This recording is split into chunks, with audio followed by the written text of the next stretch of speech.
Amerika, Kanada u Sevelatin Evropa'ya daxwaza sekinandina tundu tiji li İran'e de kirin.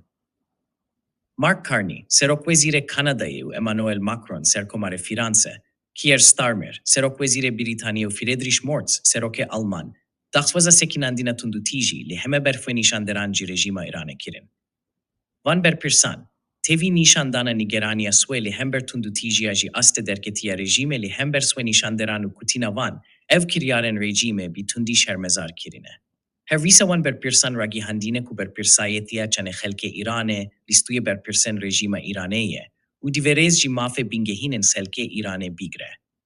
Ji aliye din ve Donald Trump serkomare Amerika'ye, çareke din huştari da rejima İran'e ku selke ne kujin, ne ku em de ben, u beriva teke kirinen ve bidin.